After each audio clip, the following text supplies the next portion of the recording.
Hello friends, आप सभी का बहुत बहुत स्वागत है आपके अपने चैनल स्टडी केमिस्ट्री में। आज है 1 अगस्त। तो 1 अगस्त से रिलेटेड हम सारे इंपॉर्टेंट क्वेश्चन इस वीडियो में कवर करेंगे।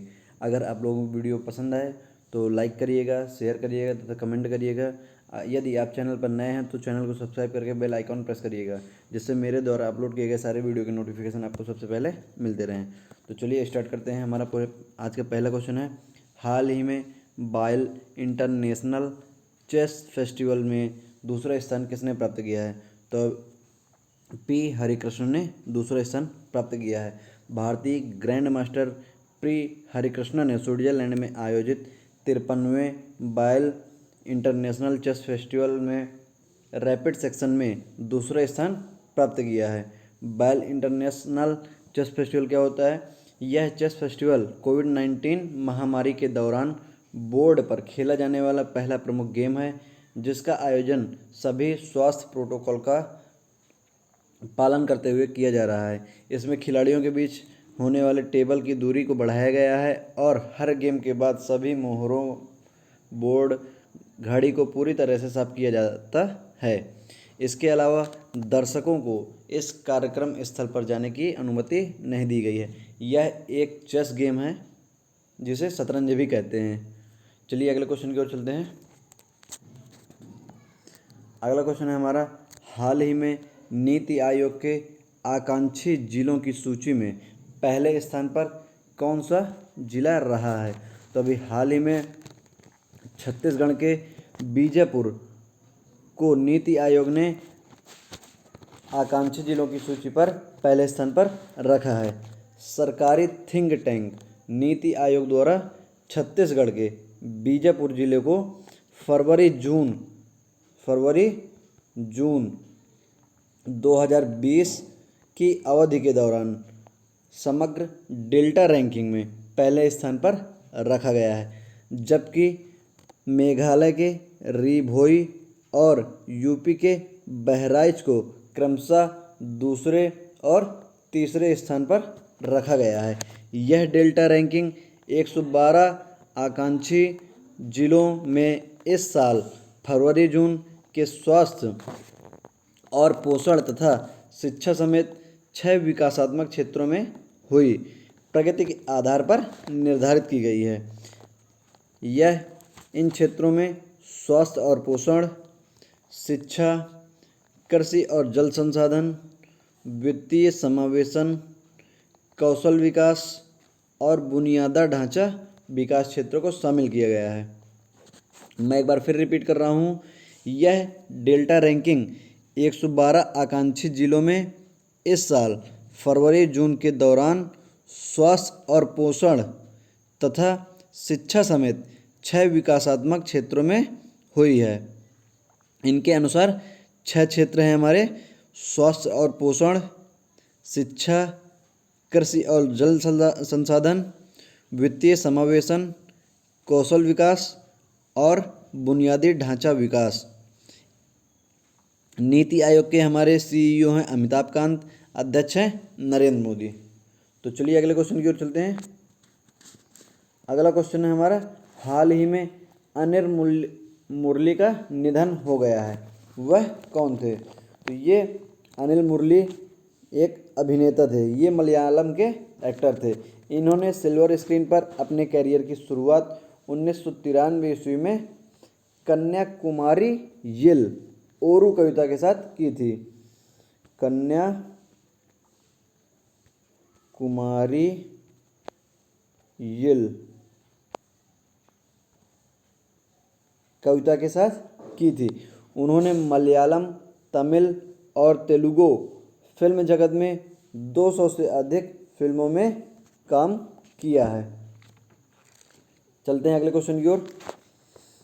अगला क्वेश्चन है हमारा, हाल ही में personal UPI payment link MPay.me किसने लॉन्च किया है? तो अभी हाल ही में वॉलेट कंपनी मोबीक्विक ने UPI payment link MPay.me launch किया है, जो यूजर्स को किसी भी यूपीआई पेमेंट ऐप से पैसे भेजने और प्राप्त करने में सक्षम बनाएगी। यह मोबाइल के साथ साथ डेस्कटॉप पर भी यूज किया जा सकता है। mpe.com के ज़रिए उपयोगकर्ता अब अपने फ़ोन नंबर का उपयोग करके अपने स्वयं के निजी मेल भुगतान लिंक के द्वारा प्राप्त कर सकता है। वे इस सेवा का उपयोग कर सकते हैं। इस लिंक का प्रयोग किसी भी यूपीआई ऐप, मोबिक्विक, गूगल पे, फ़ोनपे, पेटीएम आदि के माध्यम से किया जा सकता है। मोबिक्विक का हमारे सीईओ हैं विपिन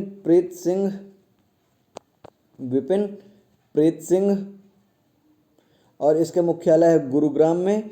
स्थापना हुई थी अप्रैल 2009 में। अगले क्वेश्चन की ओर चलते हैं।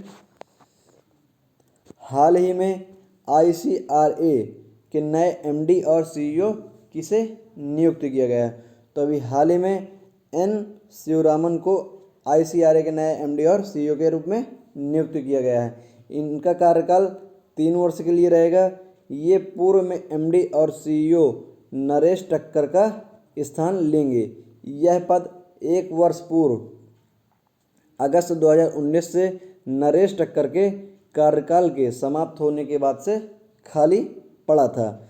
ये आईसीआरए समूह की कारोबारी रणनीति और नवाचार को चलाने, संगठनात्मक क्षमताओं का निर्माण, विश्लेषणात्मक उत्कृष्टता को मजबूत करने के साथ साथ रेटिंग की स्वतंत्रता और निष्पक्षता को मजबूत बनाने की दिशा में काम करके कंपनी के विचार को आगे ले जाएंगे। आईसीआरए का मुख्यालय है हमारे गुड़गांव में। अध्यक्ष और निदेशक हैं अरुण दुग्गल। इसकी स्थापना हुई थी 16 जुलाई 1929 ईस्वी को। अगले क्वेश्चन की ओर चलते हैं। अगला क्वेश्चन है, हाल ही में पीएम मोदी के निजी सचिव के रूप में किसे नियुक्त किया गया है?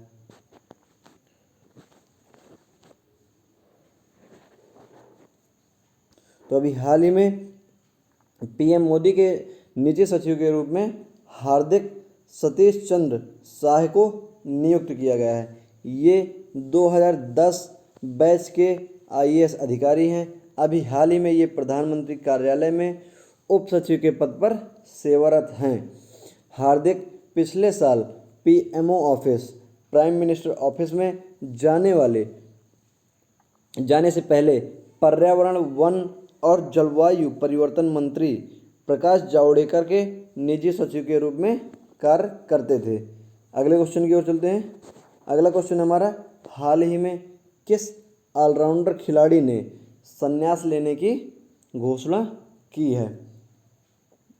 तो अभी हाल ही में रजत भाटिया ने क्रिकेट के सारे फॉर्मेट से संन्यास लेने की घोषणा की है। ये भारतीय घरेलू ऑलराउंडर क्रिकेट खिलाड़ी हैं। उन्होंने 1999 से 2000 में तमिलनाडु से अपने करियर की शुरुआत की थी, जबकि उन्होंने अपना अधिकांश क्रिकेट दिल्ली के लिए खेला था।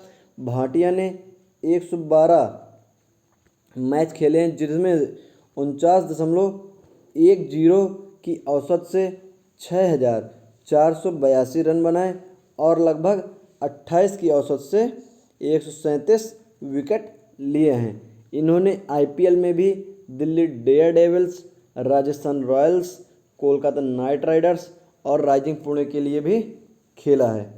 अगले क्वेश्चन की ओर चलते हैं।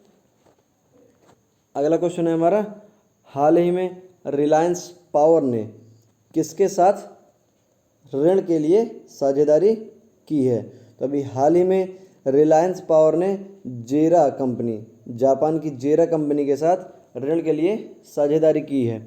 रिलायंस पावर ने जापानी उपयोगिता कंपनी जेरा के साथ बांग्लादेश में अपनी 745 मेगावाट गैस आधारित परियोजना के लिए $642 मिलियन के ऋण समझौते पर हस्ताक्षर किए हैं। सितंबर 2019 में रिलायंस पावर ने 750 मेगावाट गैस आधारित संयुक्त चक्र बिजली परियोजना के लिए जेरा को एक भागीदारी के रूप में शामिल किया है। रिलायंस पावर की 51% हिस्सेदारी रहेगी, जबकि जेरा की 49% हिस्सेदारी रहेगी। जेरा का हमारा मुख्यालय है टोक्यो के चुओ में, CHUO, और इसकी स्थापना हुई थी 23 अप्रैल 2015 को। चलते हैं अगले क्वेश्चन की ओर। अगला क्वेश्चन हमारा, हाल ही में किस राज्य ने 12 अमृत फार्मेसियों की स्थापना की है? तो अभी जम्मू कश्मीर ने हाल ही में 12 अमृत फार्मेसियों की स्थापना की है। यह फार्मेसी जम्मू कश्मीर सरकार ने उपभोक्ताओं के लिए आउट ऑफ पॉकेट खर्च को कम करने के लिए स्थापित किया है। ये स्टोर ब्रांडेड दवाएं प्रदान करते हैं और सस्ती कीमत पर प्रदान करते हैं।